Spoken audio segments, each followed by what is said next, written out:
Good afternoon. We're happy to have you join us for the Rossmore Interfaith Council's Big Questions today with Gaurav Rastogi from the Hindu tradition and Pascal Kaplan from Sufism Reoriented here in Contra Costa County.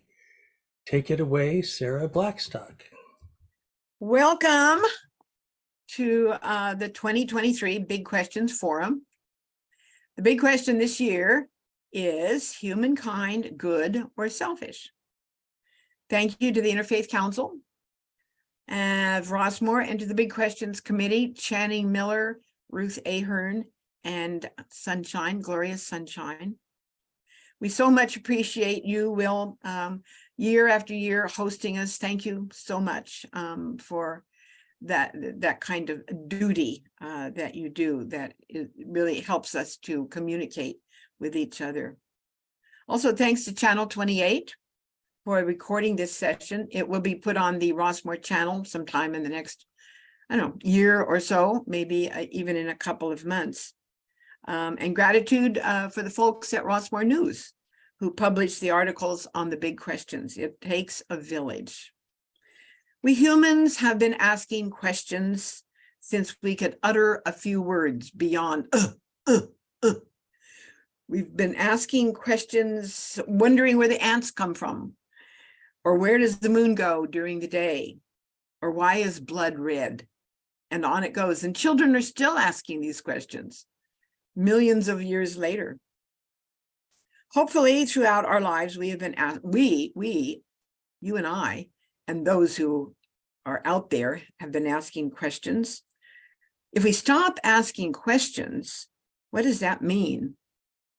If I were to stop asking questions about myself or the world, then I'm probably in deep trouble. But it's kind of interesting to look around and see if people around you are asking questions and maybe what difference it makes for people that are asking questions and people that are more, I use the word complacent. In our Big Questions Forum over the past 6 years, we have asked these questions. Is there life or consciousness after death? What, where, who is God? What is the relationship between science and religion? What is the purpose of life? How can there be peace in today's world? Asking questions isn't just about getting answers. It is a process of exploration, of discovery, of finding meaning in one's life.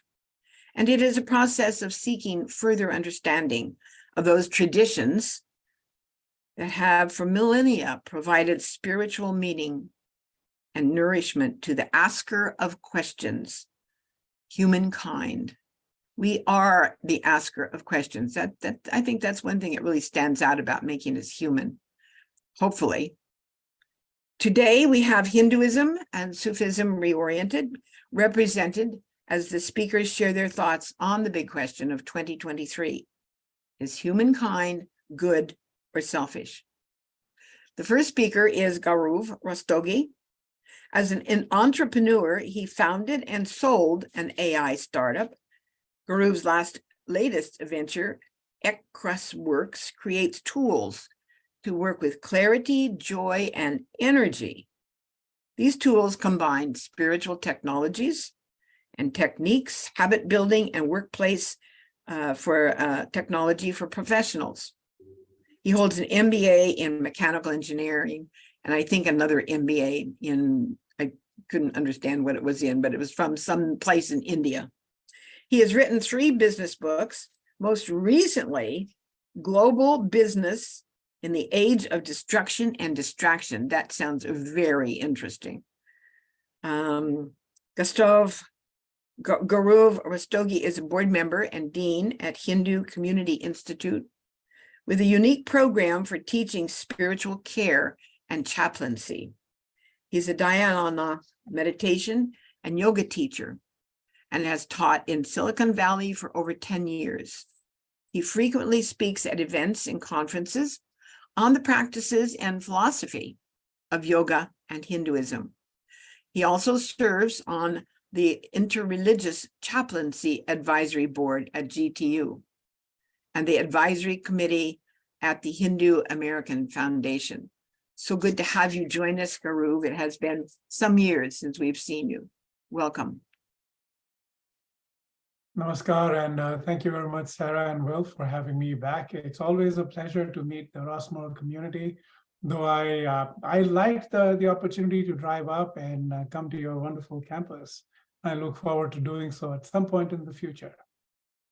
Sound check, I just want to make sure you're able to hear me clearly. Yes. Fantastic. Thank you very much. When Reverend Will showed you the sign for the ICCC, you saw at 2 o'clock the symbol for Om, which is a symbol which is revered. And I'm going to begin by just letting you hear how that sounds. So just settle down. It's Om, and I'm going to chant that. Just let the sound wash over you and just sit in silence for a few moments as we settle into today's big question. So sit with your eyes closed. Relax the expression on your face. Let the tongue sit at the bottom of the mouth. Relax your shoulders. Relax your belly.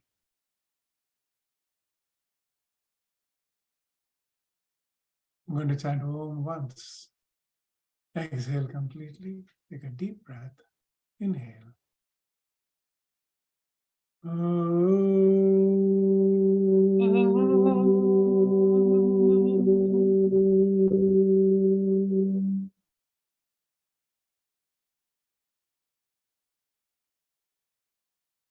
Sitting in silence.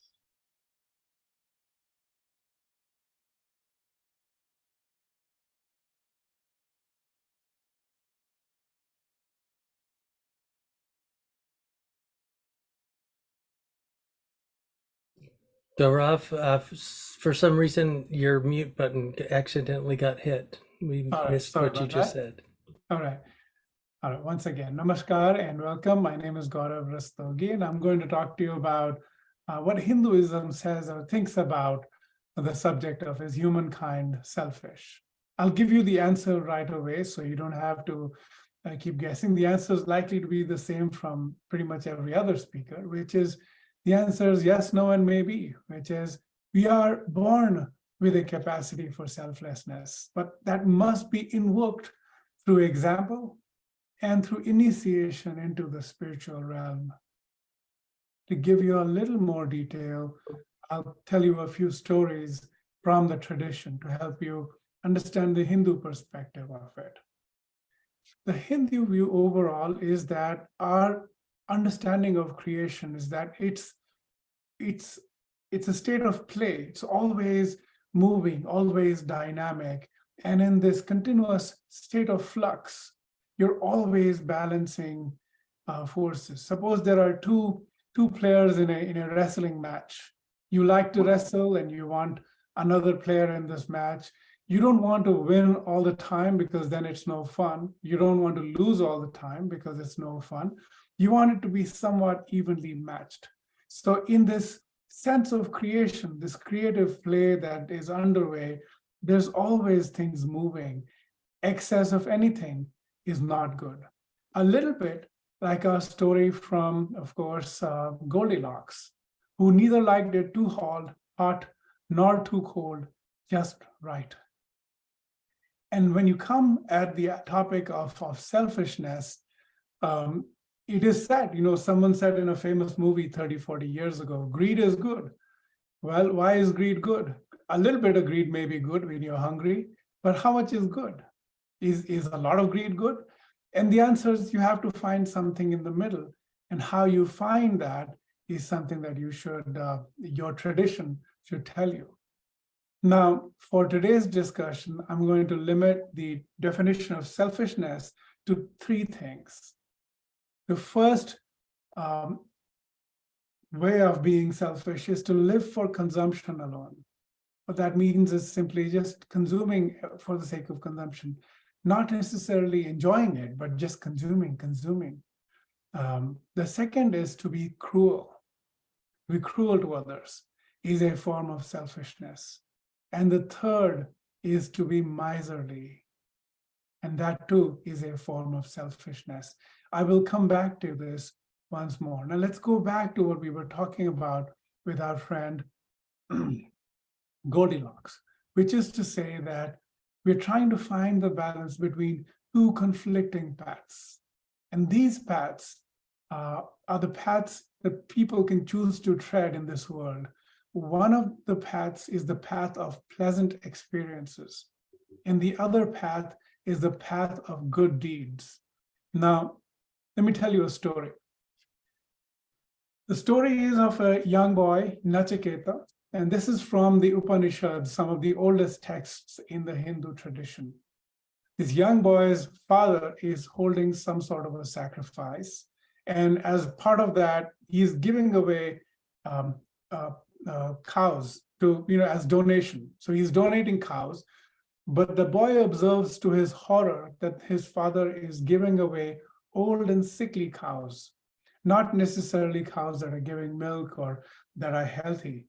And so he asks with some sort of a smirk on his face to his father, "Father, to whom are you going to give me away to?"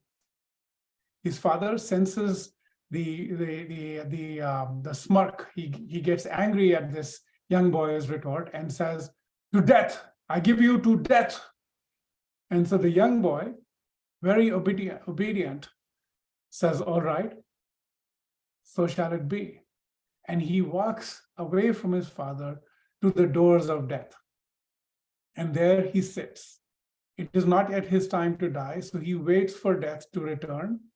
And he sits there for 3 days. On the third day, death personified shows up. He's surprised to see a young boy at the door and inquires of him, "What brings you here?" The boy tells him the story. And then death personified says, "All right, well, I have no business for you here. You can go back, but because you have spent 3 days at my door, I will give you 3 boons. The third boon," the boy asks, "tell me what happens after death." Death personified tries to convince him otherwise. He says, "Look, ask me any other thing. Ask for money, ask for wealth, ask for whatever you want, but this is a tough question to answer." The boy says, "If all of this goes away at the end of death, then why should I care for anything you're giving me? Tell me what happens." Then death personified tells him a very interesting thing. He talks to him about what is good in this world. And he talks to him about 2 paths: the path of Shreyas, the good. This is the path of those who are prepared to bear the brunt of the sorrows of life in the beginning for the purpose of great spiritual satisfaction that will follow in the end. I'll say that again. Bearing the brunt of sorrows in the beginning for the purposes of the great spiritual satisfaction that will follow in the end. It leads to blessedness and glory. But there's another path. This is the path of prayers. Prayers is the pleasant, the path of the pleasant, being given to sensory experiences, being given to consumption, being given to hoarding. The path of the pleasant always leads to sorrow. In the Bhagavad Gita, another Hindu text, we are told that what appears to be very unpleasant in the beginning, but is nectar-like in the end, should be considered as the best form of happiness. But that which appears to be nectar-like, sweet in the beginning, but poison-like in the end, should be considered as something to be discarded. The choice between the pleasant and the good, and that's what we're going to come back to when we talk about, is humankind selfish or not? Now, let me change the topic a little bit before I return to this topic. In the Hindu tradition, the human birth is considered very auspicious. It's considered auspicious because only the humans have a gift for rebirth. Other creatures do not ask the question, what is the true nature of reality? Is humankind selfish? What happens after death? These questions are not asked by other creatures, but humans ask it. And our second birth is when we ask these questions. The biological birth that we are gifted with is not is common to every animal that is out there. This birth is like every other creature that exists on this earth. The humankind that we are only the latest and the last humans to walk on the earth. We are neither the strongest humans to have walked. There have been dozens of human species, the Homo erectus or Denisovans or Neanderthals. There have been dozens of human species in the last 2 million years on the path to our evolution. We are not the shiniest example of strength or brain size or how far and wide we have traveled. But here we are, the latest and the last human species to walk this earth. And the question is why? Why does our biological birth make us so special? So there are other humans that have been stronger. They have bigger bones, bigger muscles, bigger brain cages, and they have been present in corners of the earth which modern humans have only recently reached. And so that doesn't make us special. What makes us special is something else. We are forever young. If you look at apes that are born with hair and are very muscular and very aggressive looking, we look like young apes, months old, even as a grown-up, hairless, cute looking compared to apes. And this is in biology, this would be called neoteny, the appearance of childlike features. We are essentially a baby ape species in the sense that we are slow to grow, we are weak at first, and weak at last.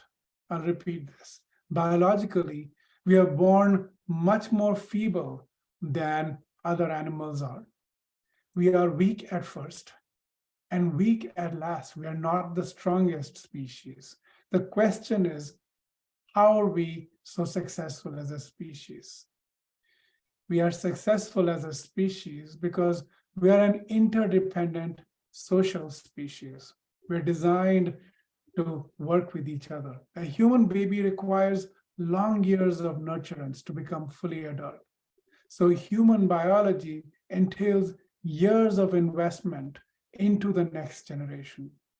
And that's why human beings have family, clan, and social systems of nested networks where caregiving and nurturance flows in many ways. To sum up,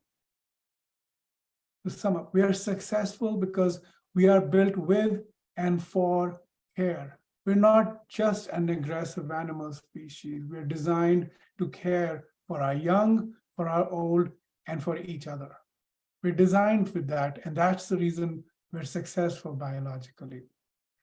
But that's not all. There are three powerful forces that have shaped modern humans compared to other human species as well as other animal species. Those three are simply our biology. I just talked about biology. But we're not just made of biology. We're also made of culture. Language is culture. How we cook, how we eat is culture. How we transmit and tell stories is culture. How we ask and answer questions is culture. We're also made of culture. We're also made of the tools and technology that we've made. It's not just the internet, fire, the wheel, the axe, the spear. These are all technologies. But the gifts of biology, culture, and technology also give us something else. We still have animal aggression inside us. We are capable of much cruelty. Right? We are capable of much cruelty. Our culture allows us to become rich with money, but it gives us this insane desire to hoard. We are capable of much greed culturally. And our technology allows us to consume anything and everything at command. But we are capable of sensory excess. So the three gifts, the three forces that have made us, give us the capability for aggression, the capability for hoarding, the capability for sensory excess. We are given a capability for selfishness, and we must be born again into the spiritual realm to go from the pleasing to the good. And that is what we come to the second birth, which is a spiritual birth. Now, in the spiritual birth, and let me tell you, the way the Hindu tradition looks at the world, the universe itself, like I said, it's seen as a single emanation. It's not that the creator is separate from the creation. It's all at play, a single creation. Everything is interconnected. And when someone reaches the state of enlightenment, asking and answering this question of what makes this universe work, when we open our eyes and see the interconnectedness of everything, how can anything be selfish? Because where is the separation of the self from the other?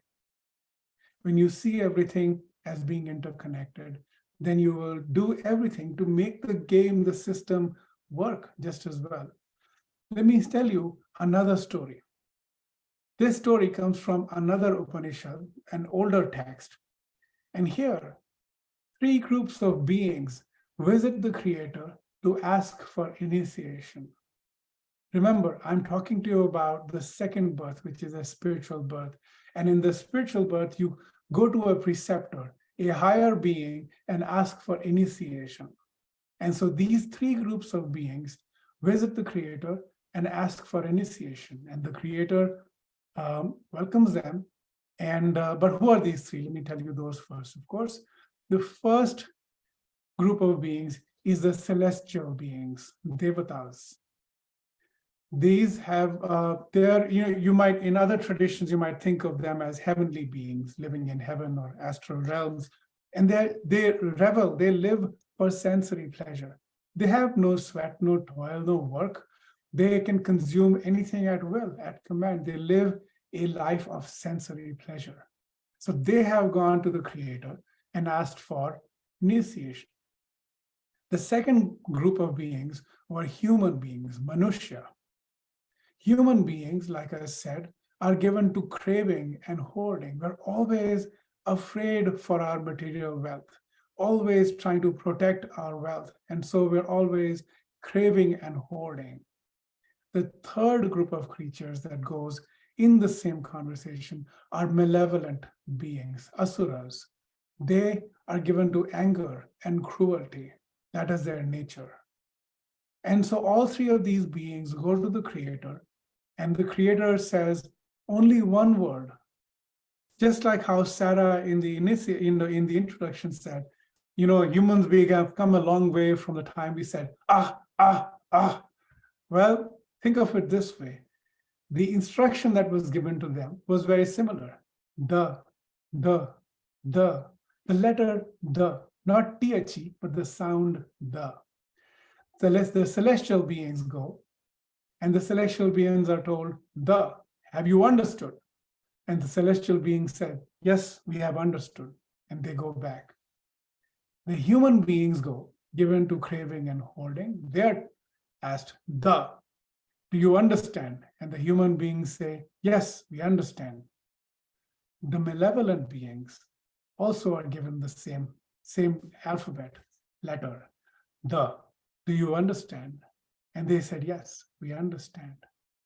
Each of them is given the same letter, but it means very different things for each one of them. The celestial beings, these are people in paradise, the beings in paradise, they are given the word damyata for self-control.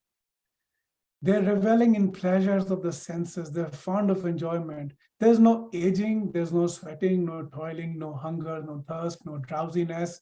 There's nothing untoward in this world. It's all pleasure and pleasure, honey flowing everywhere in paradise. The celestial beings are addicted to too much enjoyment. So the instruction to those beings is damyata, self-control. To subdue your senses. Do not go too much in the direction of the enjoyment of your senses. The damyata, self-restraint. The human beings given to craving and hoarding are told datta. Datta. Human beings are greedy. We want to grab, hoard, protect everything. But human beings are said, give in charity. Do not keep more than what you need. Do not take that which you have not been given. Do not appropriate that which does not belong to you. They're all implied in datta, charity. So to the human beings, charity not merely in kind, but also in thought, in disposition to others. So counter the drive for greed and hoarding with charity, the datta. The malevolent beings given to anger and cruelty are told dayadvam, kindness. They're cruel. They're always insulting, injuring, or harming other people. So by being kind and merciful, you can control your anger. So all three creatures, all three beings are told ways to initiation into the spiritual birth by controlling their drive for sensory pleasure, for hoarding, and for anger and cruelty. The, damyata, datta, and dayadvam. And so in the Hindu tradition, we say we are born with a capacity for selflessness that must be invoked through example and initiation into the spiritual realm. Now, the broader view, like I said earlier, we see the entire creation as a living system. Everything is interconnected, interdependent, and interactive. And so Vishnu, who's one representation of this reality, he stands for dharma, is flanked by both the goddess for prosperity, culture, and language, Sri Devi, and the goddess Bhudevi, on the other hand, for ecosystems. So seeing everything as a living system where we allow for vibrancy. We don't keep, but we exchange. And so we're not selfish, but exchanging. So to sum up, we are born with a capacity for selflessness that must be invoked through example and initiation into the spiritual realm. And with that, I'm going to stop. My name is Gaurav Rastogi, and you can reach me at this email. And I'm happy to take any questions now or later.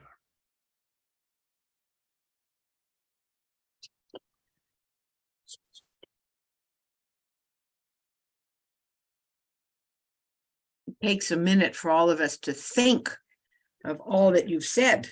Sure. You said a lot.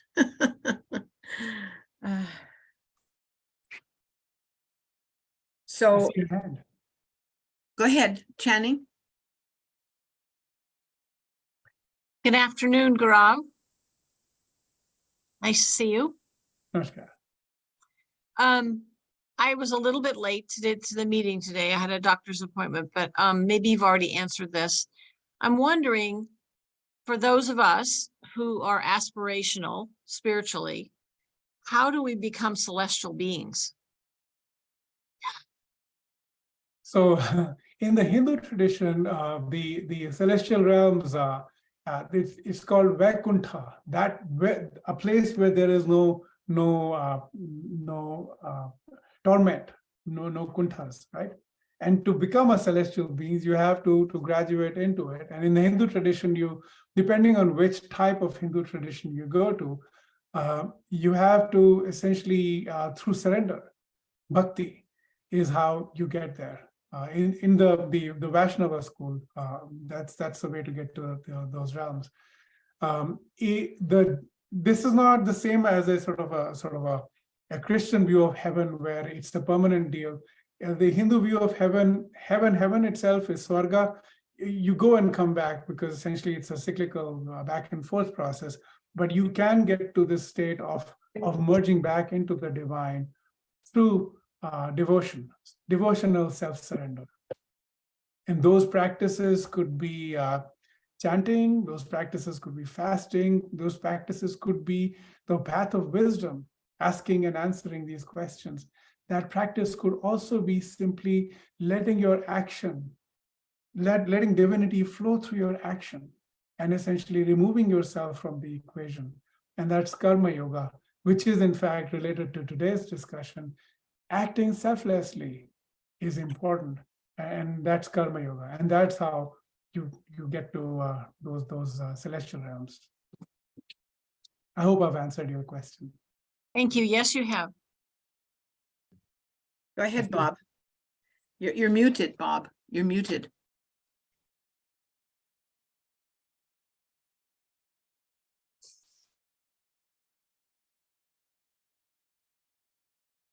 Okay, there we go. Can you hear me now? Yes. Thank you. Excuse me.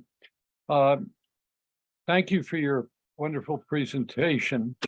I see similarities in your explanation of the Hindu tradition with the teachings of Jesus. And there's some speculation that during this part of Jesus's life that we don't know that much about, that he traveled to India and studied the Hindu tradition.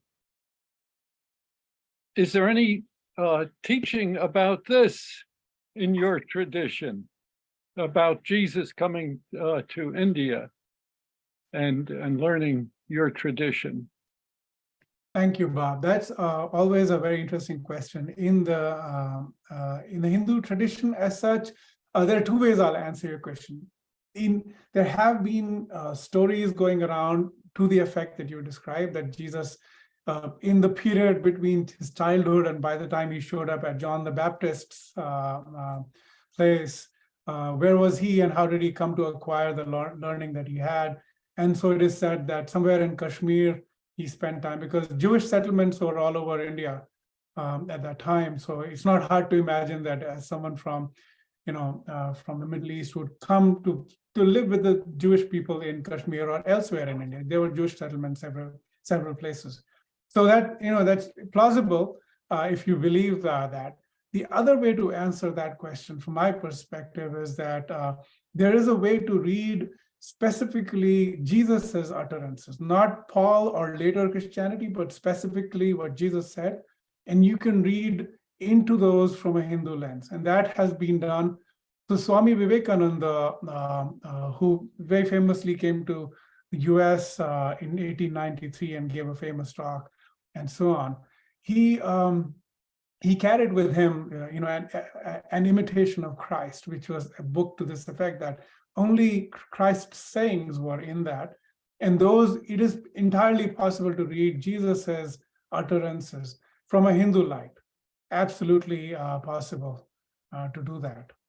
But so those are two ways I would answer your questions. I'm not sure if that's the answer directly, but that's how I see it. There are also some Christian ashrams in India, which I've come across, that are Christian, but they wear ochre clothes, and they have, outwardly they look Hindu, and their practices are Hindu. And I remember driving by one such institute in Bangalore, where they have, it looks very Hindu, but it's actually a Christian seminary kind of thing. So, this sort of syncretism is, in India, it's very possible because people mix religious sort of perspectives quite readily and handily in India. Thank you. Where do you find the work on just Jesus words? Where would you find that? You can look up, there's someone, I remember, again, I don't subscribe to their view or anything, but I think if you look up original Christianity, original yoga, that was one group. And then who was this? I'll tell you the exact book, that An Imitation of Christ. Let's see. who was this, Thomas Paine, or who had written it? I can't remember who had written it, but Thomas Kempis anyway. Some name I can't remember, but this book Vivekananda used to carry, that I know, so I can look that up. And who collected these works, these words of Jesus? This book, okay, so this particular book is An Imitation of Christ, is Thomas Kempis. That's the book that Vivekananda carried. And so essentially, I think this was part of a European movement in the 1900s or 1800s, where people were trying to go to what Jesus said and not what the church was saying. And so they eventually distilled down just the sayings. And then they tried to say, okay, what was Jesus's message? And that book is what Swami Vivekananda was carrying with him. Thank you. Sure.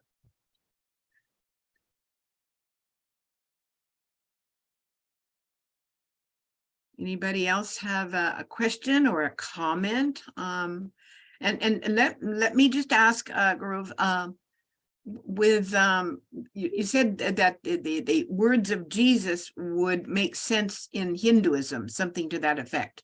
Sure. So in your writings, are there the words of Jesus in your writings, in the Hindu writings? I actually went to a Christian school, so that's how I've learned both the Hebrew Bible and the New Testament. But I have actually not written on Jesus's utterances from a Hindu lens at this point. I did write one about Tertullian, who said credo quia absurdum, which is I must believe because it is absurd. I did write about that from a Hindu point of view, where I actually agreed with him. But of course, he was kicked out, so that didn't help. Yeah. Well, if you think beyond the box, you're likely to be kicked out of something. And yeah, we have to think beyond the box, because the box ends up to be dogma. It's not creative, and in each of us, of course, has divine creativity in us, and it seems like that's partially what you were referring to about the goodness in each of us. Yes. Yeah. I didn't want to say, maybe I didn't say, a certain amount of self-preservation is required for the play. The Hindu word for that is Leela. Leela is this play or this entire creation that's going on. And it is important for self-preservation. If there are, for example, two wrestlers, the wrestler must protect himself in order to engage in the game. That's very important. Otherwise, the game stops if there's only one wrestler left. And so you have to preserve yourself, but you must also not prevail so much that the other is destroyed. So there is always this tension, and that's what makes this Leela interesting, because it's not predictable. It's always something is going on. So this drive for selfishness as a drive for self-preservation is required to some extent, but not so much that it becomes a problem. And I think that's the rising to the spiritual realm is involved, where you understand the interconnectedness of all being, and you recognize that for the game to go on, you must look out for the entire universe, not other human beings, not other living beings on this planet alone, but for all of creation. Because only then does creation fulfill its purpose of joy, of creativity, of forever being in a state of play. And that's selflessness. Beautiful. Thank you. Ruth, please go ahead.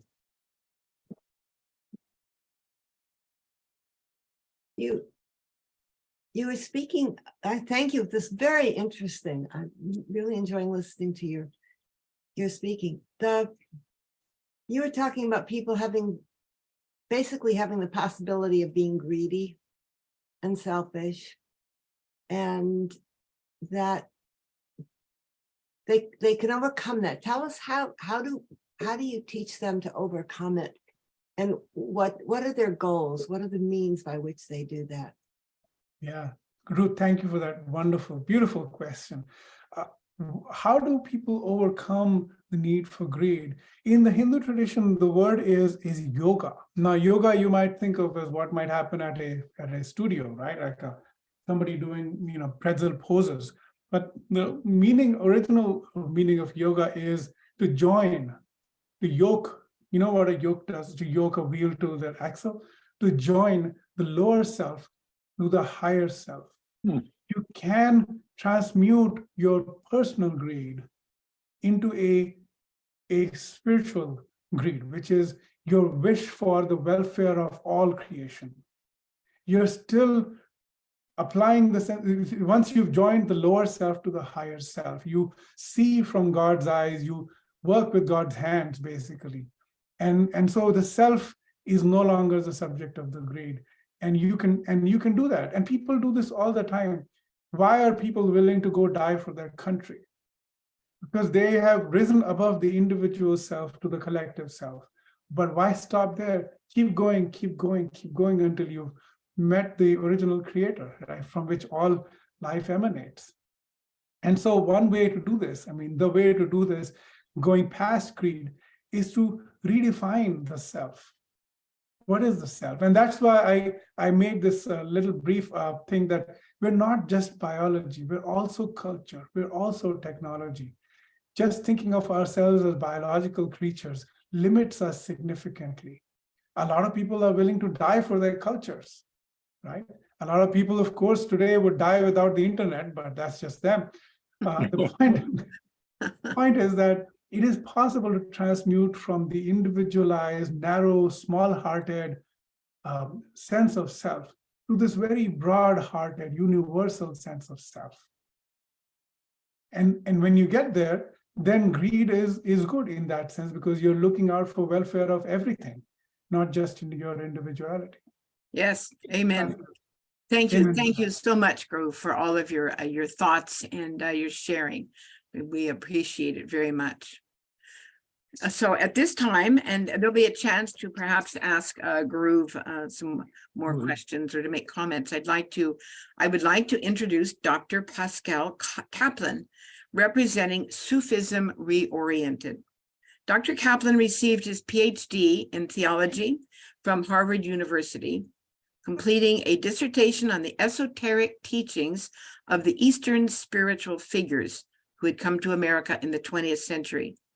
His early career included serving as a professor and first full-time dean of the School of Liberal Arts at JFK University, where he founded JFK's programs in consciousness studies. He is the author of Understanding Death from a Spiritual Perspective and editor of several publications on spiritual topics.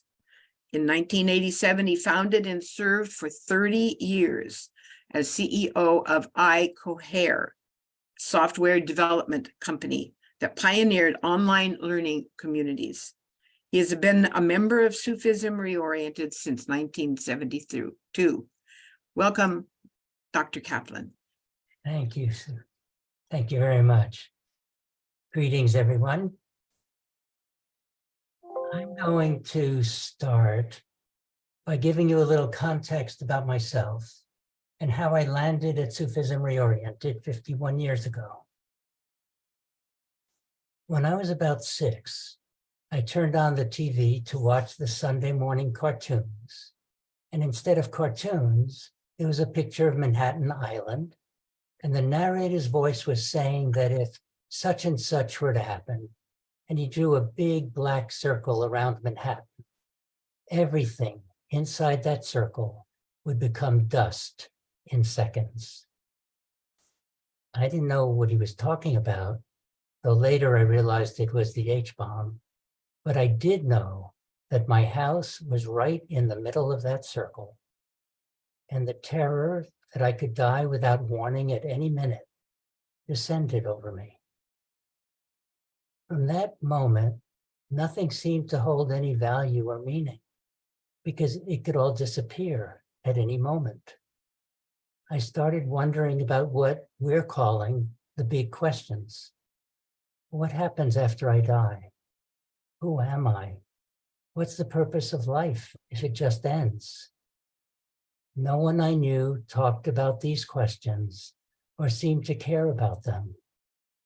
As I grew up, I was living in a kind of existential despair When as a teenager, I asked my grandfather, who was the most religious person I knew, whether he believed in God, he responded by saying, it's not for me to ask such questions. I do what my father taught me to do, that his father taught him to do, that his father taught him. It's not for me to question. That and similar experiences with others crystallized my calling myself an atheist. I'm going to take a moment now to share my screen.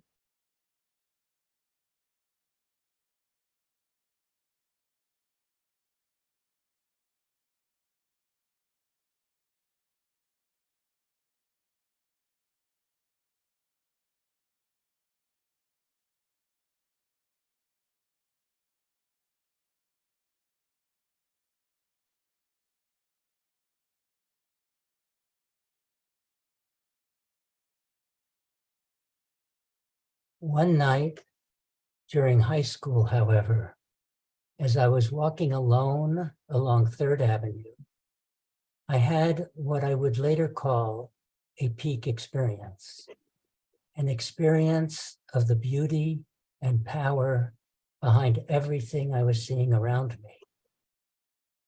At one level, I then knew it was more to life than anything I had previously seen or known.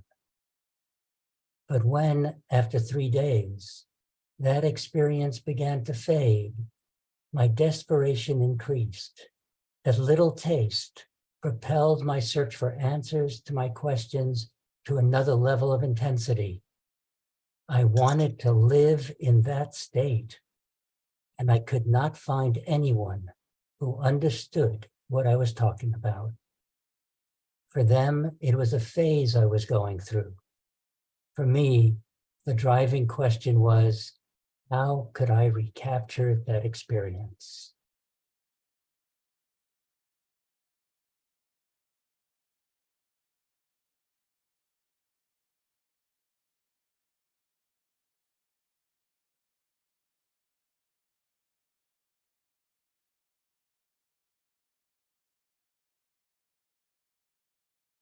By the time I went to graduate school, I was still an atheist, but I decided to go to Harvard in the study of religion to see if anyone at this top-notch school had any answers to what I was looking for. After 2 years, I dropped out. And within a few weeks after that, I learned about Merbaba. I found myself drawn to him and began studying his discourses with his explanations of what we are all doing here and the purpose of creation.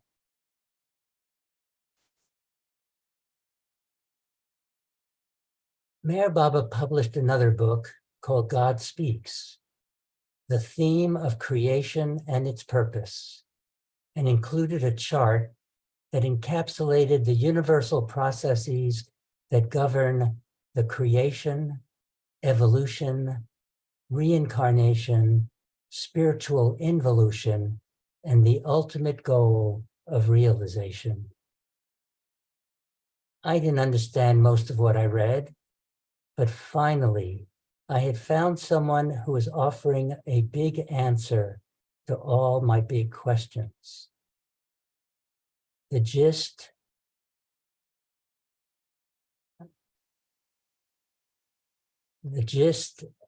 of what he calls the divine theme is that all of us, all humanity, every human being is God. In his words, man has become God and man can become God for the simple reason that knowingly or unknowingly, man is God. Merbaba's divine theme describes the mechanisms that guide each soul from the ignorance of unconsciousness to the knowledge of infinite consciousness, to the single goal and purpose of creation, self-realization as God. I was enthralled not only by the overall theme, but by the level of detail in which Merbaba describes each of these universal processes. So I contacted Sufism Reoriented in San Francisco, the publisher of his books. As I said, that was 51 years ago, and now Sufism Reoriented is in Walnut Creek, just down the road on Boulevard Way. Parts or all of Merbaba's big picture will be familiar to those of you who have studied the mystical and esoteric teachings of the many paths that lead to the ultimate goal, by whatever name you call it. Much of what Gaurav said today is reflected in what I'll be talking about. Sufism Reoriented, which Merbaba chartered specifically for the Americas in 1952, is one among many such paths, and we make no claim to a monopoly on truth or to the path of truth. Merbaba designed Sufism Reoriented to be a spiritual school for seekers who recognized him as the most recent appearance or incarnation of the figure, recognized at different moments of history and in different cultures as the Avatar, as Zoroaster, Ram, Krishna, the Buddha, Christ, the Prophet. In addition, and specifically, we have all been drawn to Sufism Reoriented, the study with a lineage of spiritual teachers Merbaba designated for America. Since our topic is the nature of humankind, I invite you to join me into the concourse area of our sanctuary to see a series of wall murals that depict Merbaba's divine theme. For us, these murals serve as daily reminders of the big answer to the original and biggest big question of all: who am I? And other questions like, can selfishness be turned to goodness?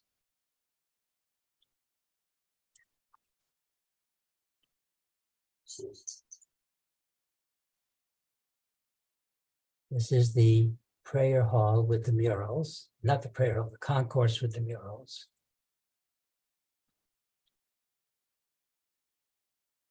We'll start midway through the mural with the panel that represents humankind, an array of male and female figures from multiple cultures, multiple age groups, multiple religions. For today's big question, we can ask, are these figures essentially good or selfish?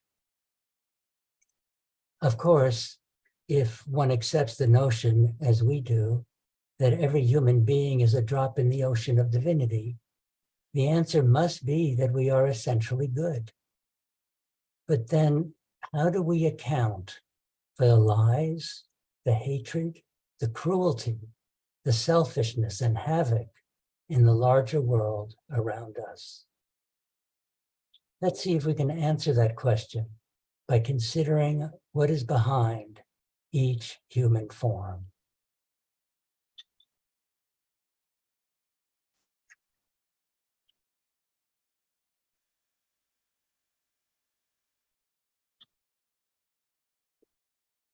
From the very first, the motive force, the purpose of creation, was a whim or urge within the primordial oneness to know itself.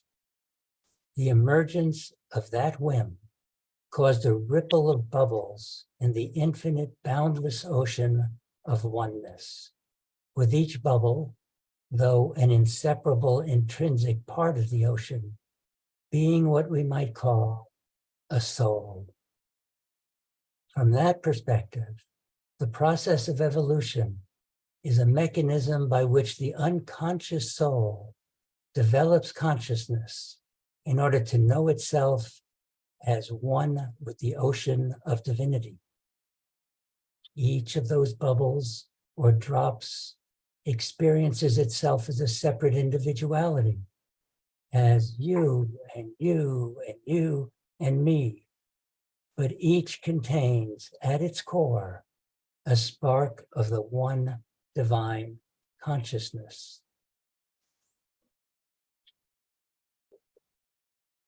As each of us, as drops, develop and increase our consciousness through each stage and each species of evolution, our evolving mind is shaped and conditioned by an array of fundamental impressions. These might be thought of as the developing clusters of instincts which color our growing consciousness.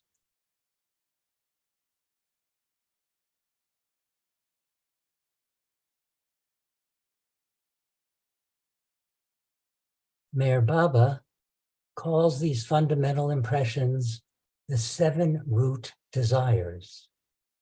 They are experienced and expressed in primitive ways in the early stages of evolution, in plants, fish, reptiles, birds, and animals, and then in human beings.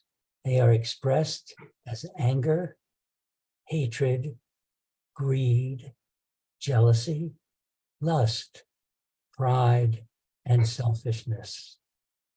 They are all about survival.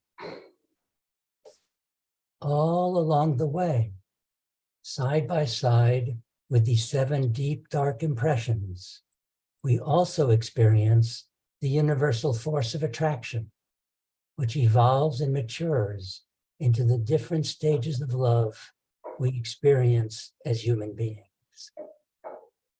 One can see this force of attraction at work at every level of life, in the polarities of negative and positive charges in atomic particles, in the force of gravity that pulls material bodies toward one another. It is the force of magnetism in metals, the tropisms in plants that turn leaves and flowers toward the sun and draws roots toward water. It expresses itself in the care birds give their eggs and in the nurturing of their hatchlings. And the more easily recognized precursors of human love can be seen in the loving nature and devotion of certain higher mammals. There is no stage of life that is without some form of love. Merbaba said, love is the reflection of God's unity in the world of duality. It constitutes the entire significance of creation. It is because of love that the contacts and relations between individual souls become significant. The divine goal of evolution is to develop and perfect the human form, which consciousness is at last full and complete.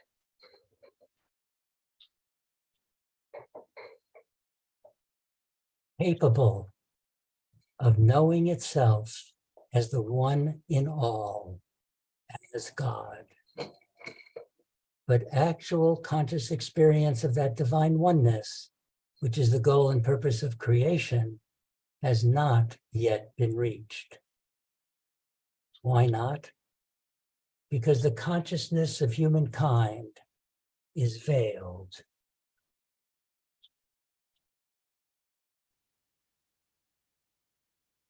Overlaid by the imprints and instincts, the primitive emotions that were part of the evolutionary process itself, the process through which consciousness developed.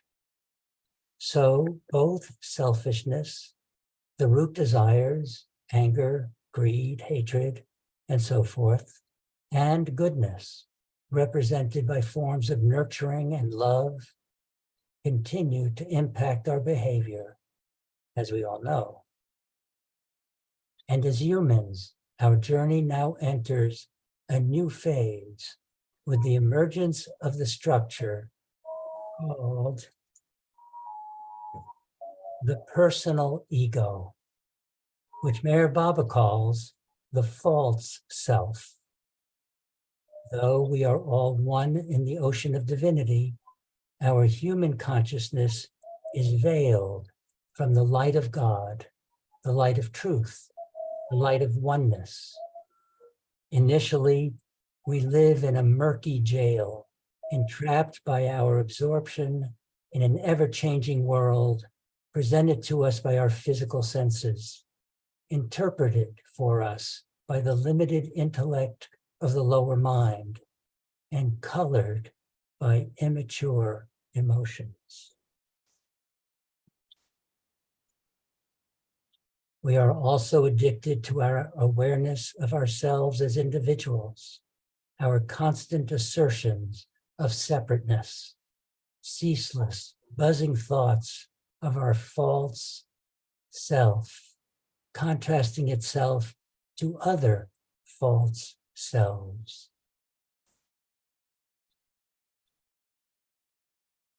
Even as the veil of the personal ego expands to identify with larger configurations of selves, families and clans, localities, nations, or other group identities like sports teams, ethnic and gender identity, even faith streams. Each identity tells us we are special, we are unique, we are different.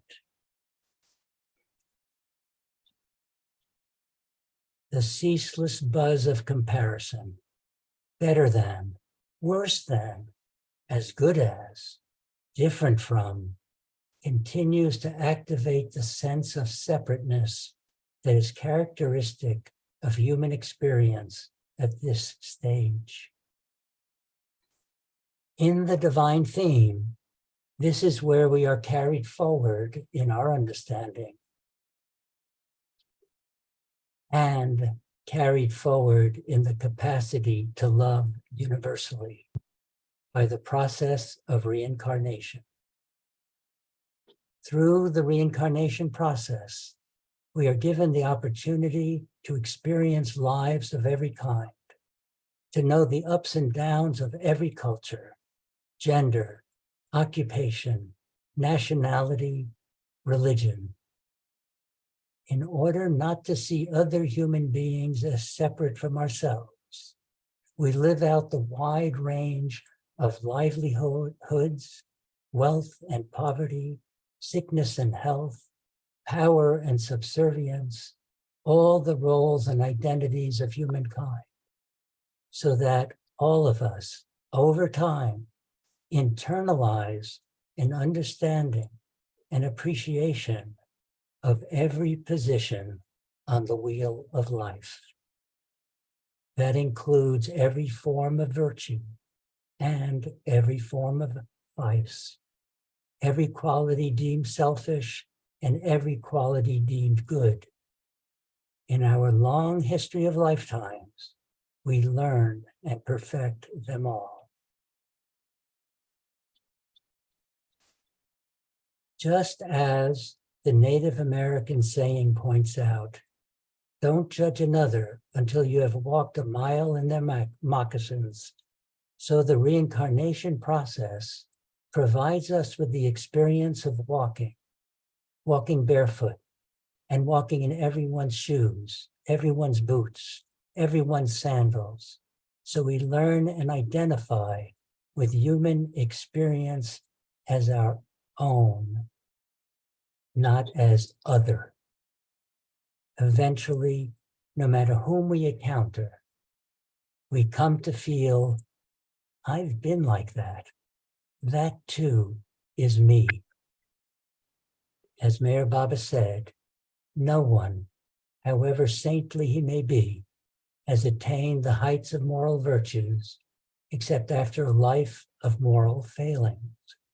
And no one is so bad as to be unable to improve and become good.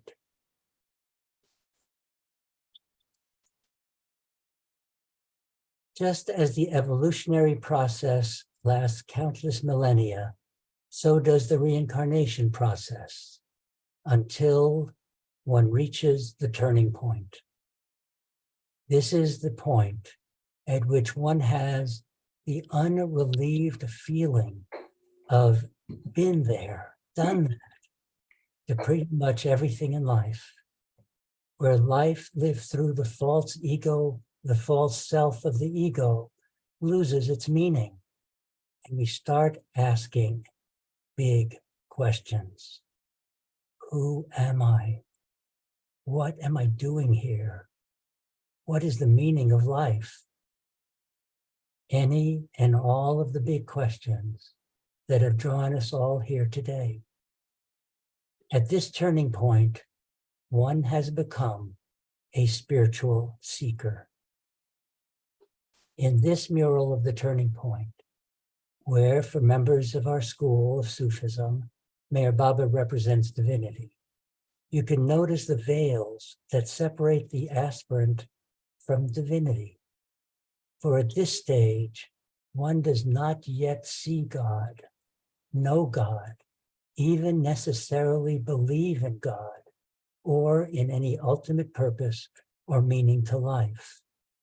So the aspirant is pleading with arms up to the universe for real answers, answers in experience, not beliefs, not philosophy, not theology, but answers in personal experience to their big questions.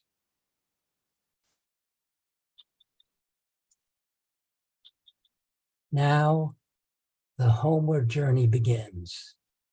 Merbaba calls it involution, in contrast to evolution. There is a gradual loosening and disappearance of the imprints which keep consciousness turned toward and riveted to the phenomenal world. The false self begins to unravel. The spiritual path begins when the soul starts awakening to itself and turns its full consciousness toward truth, toward God by whatever name. This is also known as the heart's awakening, for it is led by love. Beyond its unconscious state, which we revisit in deep sleep,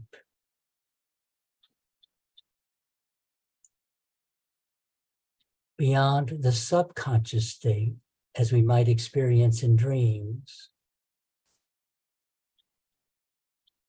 beyond the awake state, entrapped in sensory consciousness of the personal ego, there now unfold a series of higher states of consciousness, leading finally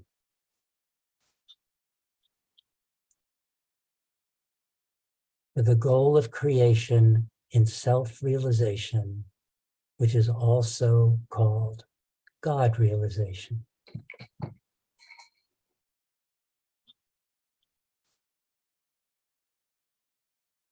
The murals in Sufism Sanctuary attempt to represent the experiences of those who attain these higher realms of consciousness, an inner journey of increasing levels of love and light. First, as three subtle planes of energy behind materialization. Then the fourth plane, a realm of inner power and force, which has been described in other traditions as the dark night of the soul. Rising to the fifth and sixth planes of illumination, where one begins to know and see and feel the oneness of divinity in everything.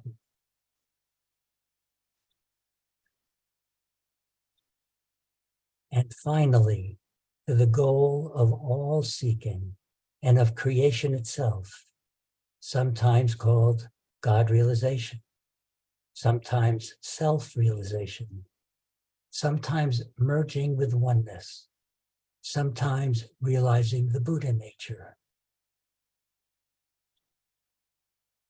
So to return to the question of the day after this little excursion, is humankind good or selfish?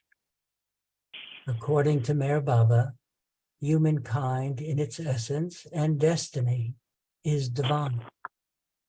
But during the long process of reincarnation, each one of us initially experiences and exhibits all the selfish, destructive behaviors and entertains the negative thoughts and feelings we have inherited from the evolution of our consciousness. From one perspective, from one perspective, we might say that ultimately there is no real difference between good and selfish, as it is all God's play, or as we heard earlier, his Leela, to free the soul to know itself.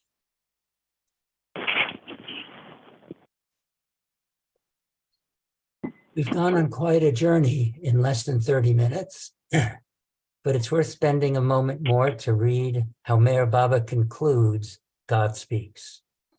He says, to understand the infinite eternal reality is not the goal of individualized beings in the illusion of creation, because the reality can never be understood.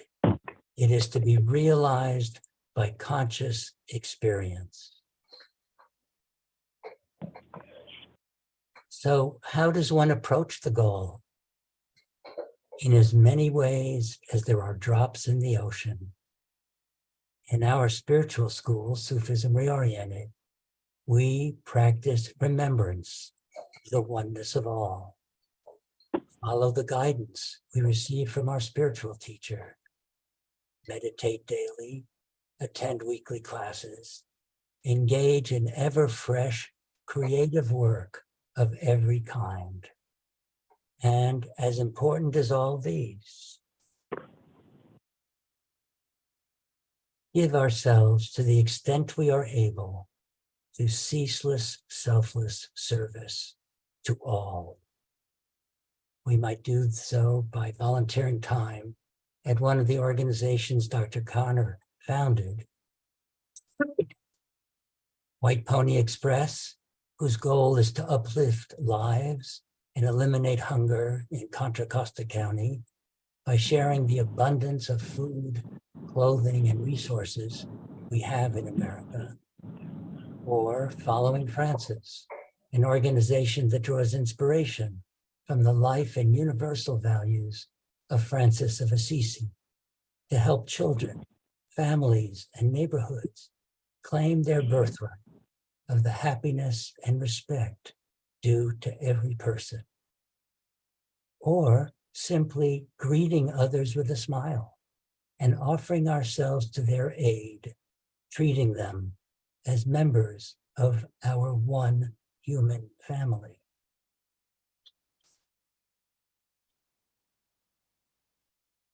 In closing, I would like to add just a little more about the present time.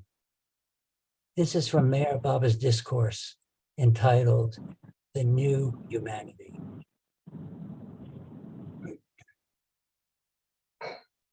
The avatar appears in different forms, under different names, at different times, in different parts of the world. As his appearance always coincides with the spiritual rebirth of man, so the period immediately preceding his manifestation is always one in which humanity suffers from the pangs of the approaching birth. Man seems more than ever enslaved by desire, more than ever driven by greed, swept by anger, held by fear.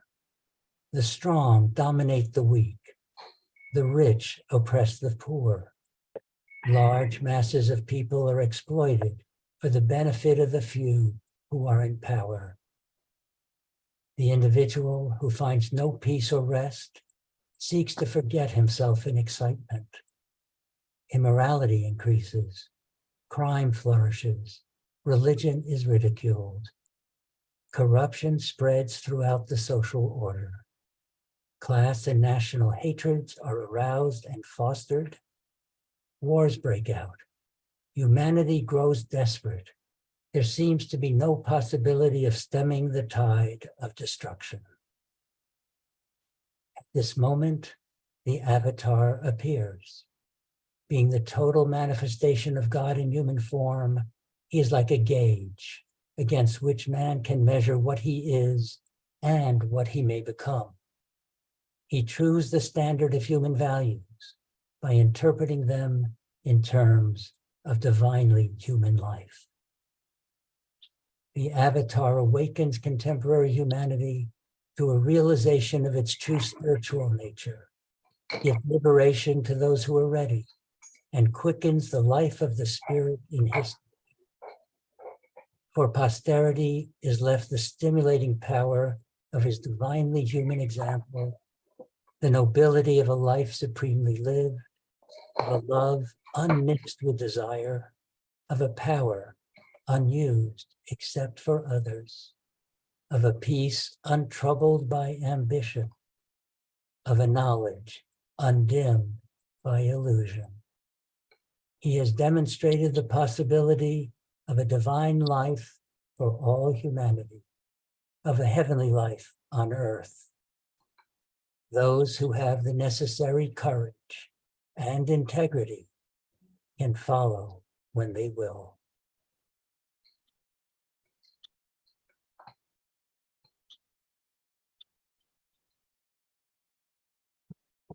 Thank you.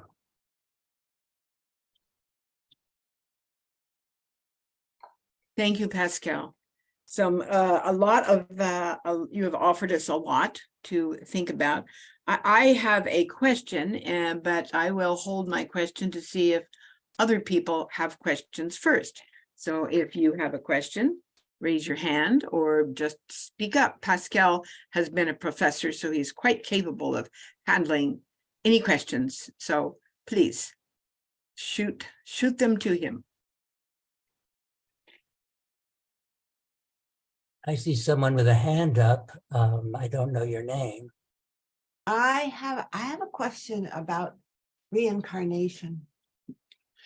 The way you speak of it, it almost seems as though reincarnation occurs within a single person's lifetime as they grow. Or does it occur as a person goes through several different lifetimes to have the time to grow? Right. Well, there are two ways of thinking of that. One is if one thinks of a single person as a soul that is huge, then reincarnation is incarnating in different physical bodies over many, many different lifetimes. And that's the way that we think of it.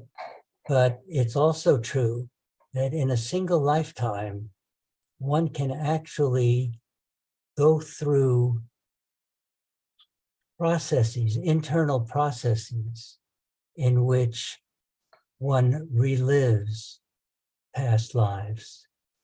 So there's, so the answer is kind of both. Thank you. So I have a question. I found myself wondering about a statement you made. Every human being is God, and God is in every human being.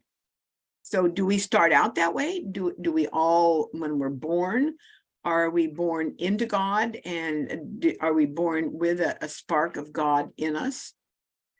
Well, in the view that Sufism Reoriented holds, that from Merbaba,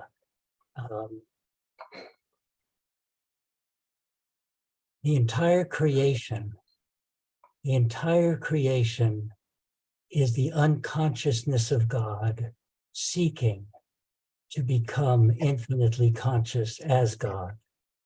And each of us is a little bubble soul with that same divinity, from that same source of divinity, unconscious of who we really are. And our path through everywhere we've been, through evolution, and now as human beings, and where we're heading as we turn the corner to spiritual lives and involution, is God becoming more and more and more conscious of himself, herself, itself through us.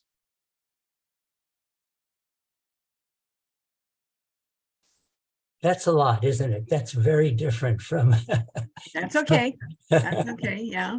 Okay. So Bob Howell, go ahead. You're muted, Bob.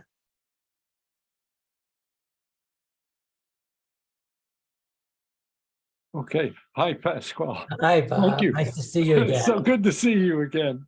Well, my question is related to Sarah's question. It struck me that the image of Merbaba in the picture that you showed us was a reaching up from the veil in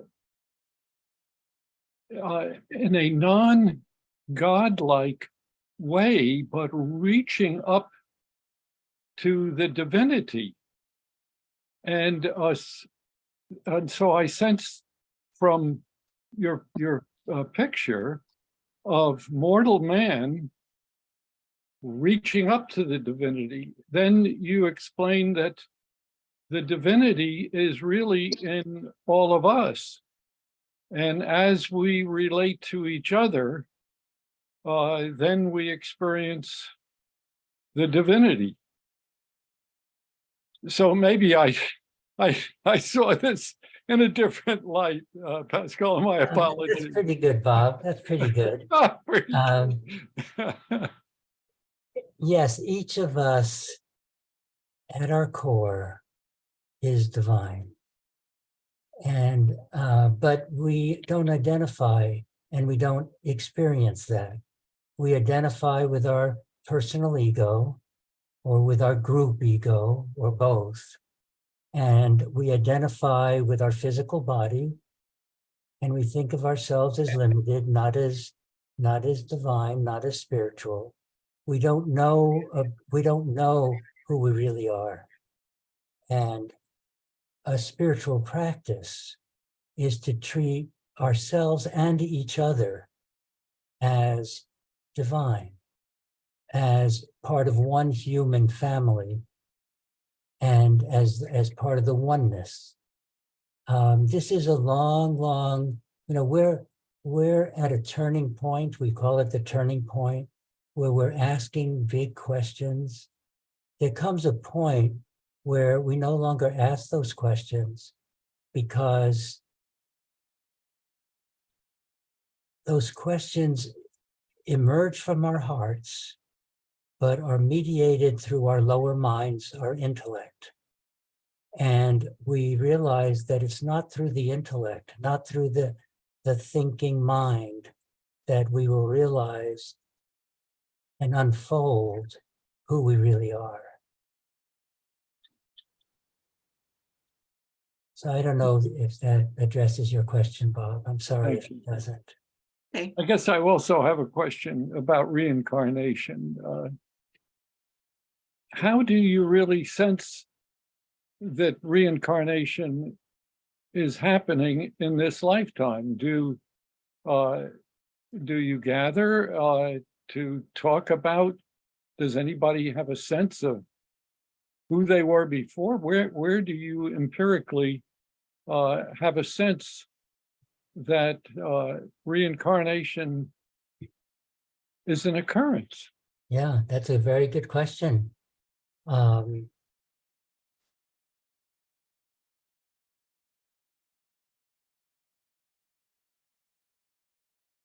For me, as I mentioned, it was the divine theme, the big picture that served for me and for my friends. I discovered later, I didn't know that at first. I didn't know they were my friends at first. I had all these questions. And when I read Merbaba's discourses, they were all answered. And they all made absolute intuitive sense. And, it's not, I mean, I can also say that I worked with somebody who was a psychiatrist who did hypnotic regression with people for past lives. I mean, one can go, people are trying to find empirical evidence. And I've seen somebody, and I know people who remember their past lives. But in fact, I went through a whole period at the beginning of my, 50 years ago, where when I went, started the consciousness programs at Kennedy, met with lots of psychics, lots of clairvoyants, lots of people who had past life memories, who could see clairvoyantly. So I did need for myself to convince myself that this was not just all fantasy, wishful thinking. I was a Freudian. I was involved in Freudian analysis before, in my earlier years. And, in Freud's view is that, religion is all a projection to satisfy all of the uncertainties and weaknesses of human life. That's what I believe too.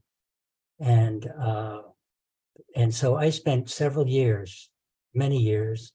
I held, actually, at my work at Kennedy, I hosted national conferences on issues of death, dying, and beyond, and on the psychic and spiritual life of children. So I needed to find that out for myself. It's not something one can argue. It's not something one can, go around trying to convince people. I just needed to convince myself. And so that's what I did. I accumulated enough experience from people who have these experiences to be totally convinced of it. Thank you, Pascal. Thank you. We have a question. Gaurav, go ahead, please. Yes, I just wanted to respond to the reincarnation question from a Hindu perspective. Reincarnation is a core belief in the Hindu tradition. So there's a lot of evidence that gets gathered, and it's part of the understanding and culture.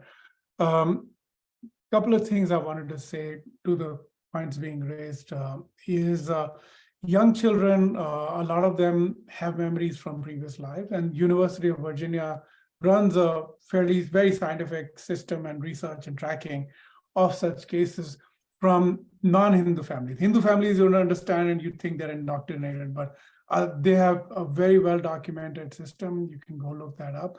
From a personal perspective, my own experience is that there are situations and people that are extremely familiar, even if it's the first time you're meeting them. And that's a hint that these are things paths you've traveled, people you've been with that you recognize. And each of us have been there. A couple of years ago, we were taking a helicopter ride through the Himalayas of all the places, and we turned into a valley. And as soon as we turned into the valley, I like Pascal was describing, I broke out into tears because I recognized the places. I've never been there, but I felt like home. And there's no other way to explain that experience but to understand that within yourself. But so that's one way of thinking about reincarnation. So there's a lot of anecdotal evidence. There's a lot of scientific evidence now, and there's a lot of personal experience that you will have in situations and people where you immediately recognize that even if it's the first time in this life, you know this thing, you know these people, you know this place. And that's how you understand reincarnation. Thank you. Thank you, Gaurav. Reverend Albert, you did have your hand up a minute ago. Do you still have that comment or question? You're muted. Yeah, I just want to support everything that's been said. I started working with hypnotic regression back in the 70s, and I worked with children especially who had nightmares at night because they remembered that they had a different name and a different lifetime. And one in particular was my next door neighbor, 5 years old, who believed he was a particular,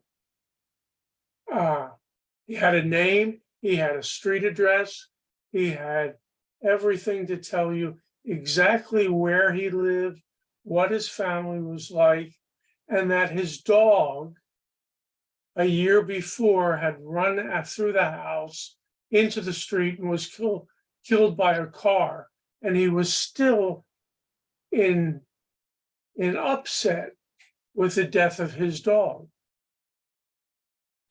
Well, I called a friend in San Francisco and I asked him to attend to the address that the boy said.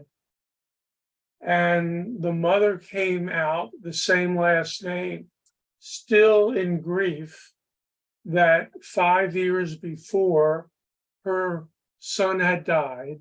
And a year before that, the dog had run out through the house and into the street and died. Now, I have heard more and more people tell me similar stories where the 4-year-old looks at the picture on the desk and says, "That's Grandpa."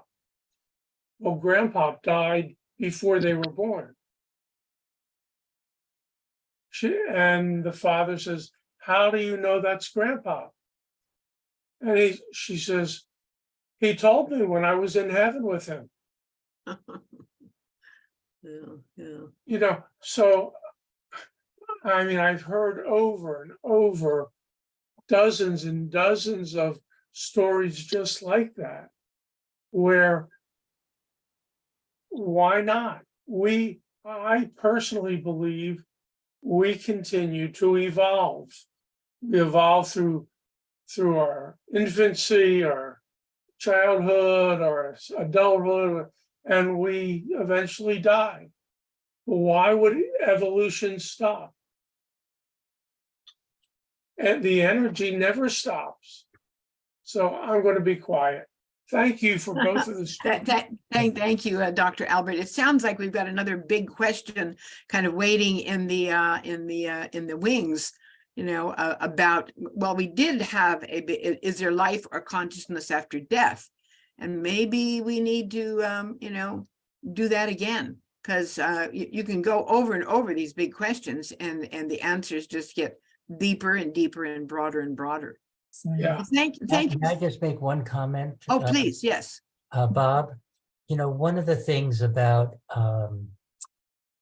these kinds of conversations is that they're not accepted and they're not normalized in our culture. Right. And so people aren't going to just start talking about experiences they've had. I mean, here we are in a small group, of course, dedicated to this.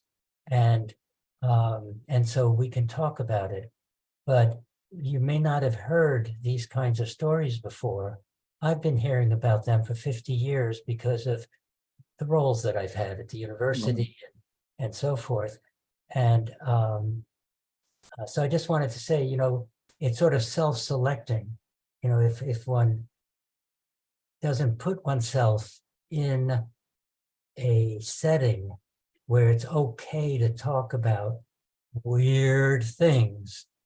Nobody's going to talk about weird things. Good for you. Those are the only things that are really interested in is weird things outside of the box. Well, folks, we've come to the end of There's another. another question, Sarah. What's the, what would the I question? see a question, a lady Sandra and on my Sandra left. Channing and Susie have had their hands up. What is it? So Sandra, Susie, and Channing have their hands up. Sorry. Oh. Channing, oh boy, I don't see that. So go ahead, Channing. We've got another few minutes, I think. Will, is that okay if we go a few minutes? Okay, he's saying okay. Go ahead, Channing.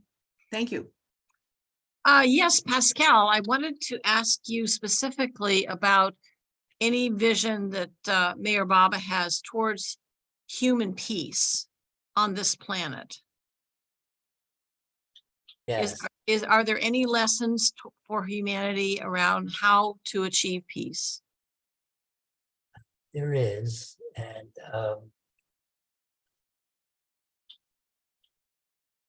it's by living it, not through schemes and not through, Right.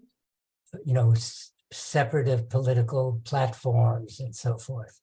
He speaks about this as the new humanity and the coming creation, the new creation. And I don't think that I can articulate that in a In 1 minute, in 30 seconds, you don't think so, Pascal? Why not?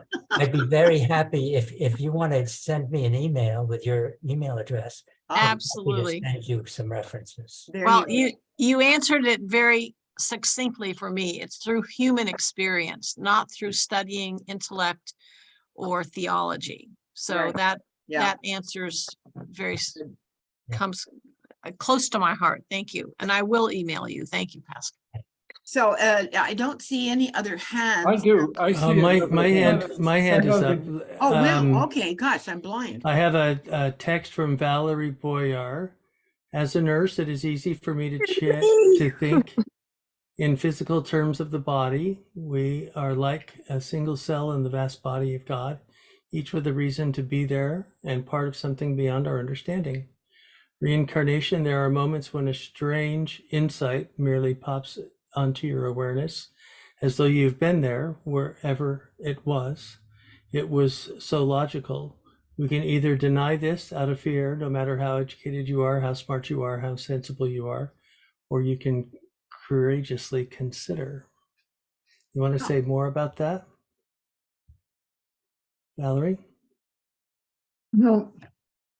Thank you, Well, Thanks for Valerie. sharing that. That's, Thank yeah, you for thank sharing you, that. thank you. Now, am I missing anybody else that wants to? Sandra, Sandra, thank you, Sandra, yes. hi. Thank you. What a wonderful presentation, first of all, just absolutely wonderful. I just wanted to say I have a Hindu guru, and when I first started with her, she said, don't, these things that happen in your life, you're looking at them as single incidences and you're not putting things together. She said, but if you start to make a list of the things that have been, like, oh, I felt I did this in another lifetime or that, you'll really see the connection between them. There's just so many, and we're not really looking at it from that point of view. But for me, really fast too, I'll do this quickly, is 3 instances happened to me, is just even before I had a Hindu guru, and I just went on to channel 13, which was the, and the national public station in New York. And a picture flew up of the Himalayas. And I honestly felt like first time anything happened to me like this, I felt like I got into the TV really fast and was hugging the Himalayas. Don't ask me why, I didn't know, but I knew that I had climbed them. It wasn't that I thought I climbed them or anything. I knew I climbed them. And then another time I was reading in a book and a world religion, and I just came across the name Jains, the Jains, the religion. And again, I felt like this knowing that I had been a Jain, and having read about the Jains, I was so perfect for being a Jain. It was like unbelievable. Sandra. Oh, It really, really was like And this is a knowing, it's not a thought, it's a knowing. And then, and just the last thing, which is always curiosity for me, is every once in a while when I meditate, a boy comes in and he just looks at me, and he's like a few hundred years old. And a part of me knows he had been my son in another life. I have a lot of visuals in meditation. So as soon as he came there, boom, I just stopped and said he had been my son. I don't know if it's true. However, it came out of nowhere for me. So there are other lives. It just, I feel it inside so strongly. So that's my sharing. Thank you. And thank you, each of you for being here, and Yeah. thank you especially. Susie. Pascal, go ahead. Susie Susie. Cole has been trying to wave. Oh, boy, I sure attention. I don't think see that we that. shouldn't end If without. you, yeah, go ahead, Susie. Thank you. We can't hear her. Oh, you're muted, Susie. Susie, you're muted. Jeff, help her unmute. Jeff, help. We're out in the car. You're in the car. Oh, that's right. Oh, Oh, well. Sarah, while they're trying to figure out the volume there, did you want to make an announcement? I sent you a text. Yeah, why don't you make that announcement, Channing? Do you want me to? Yes, please, go ahead. Yes, what we'd like to announce is that we are going to be offering visits to local temples and experiencing things through experiences, as Pascal has said. I have arranged for, I'm in the process of arranging with the Hindu temple for a group of us to go there.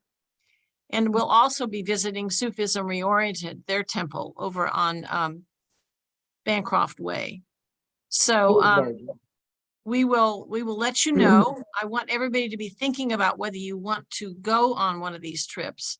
We'll drive there and we'll have a guide, and it will be a wonderful experience. So we've also already had one of those trips. It was over to the MTO Sufism, Islamic Sufism temple in Berkeley. And that was a very wonderful experience. So the next two are the Hindu temple in Livermore, which is where Gaurav comes from, and also the Sufism Reoriented temple over in right near here. So that's really exciting. We're moving from our intellect into our experiences.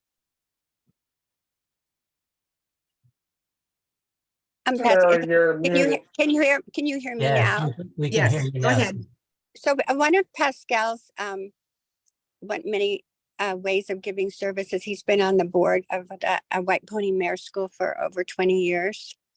And I would invite any of you to come and take a tour there or whatever, but it's where we really encourage children to learn through their hearts, and they aren't taught about any religion. We have every different kind of religion, and people from all different walks of life, many different languages and so forth. But it is based on the principles of Merbaba.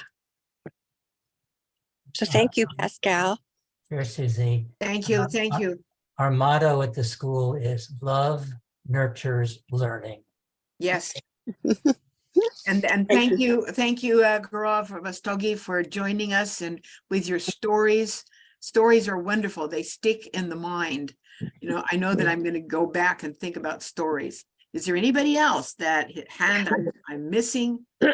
And if not, I guess we'll see you next time. And thank you for being here. Thank you for asking questions.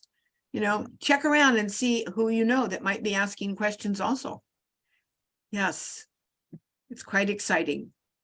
So Great program. Thank you. thank you. Sarah. Thank you. Thank you. Well, Pascal and Gaurav made it a great program. Thank you. Okay, Thank you, Sarah. Thank you very much. until the next time. Bye-bye. Bye. Bye-bye.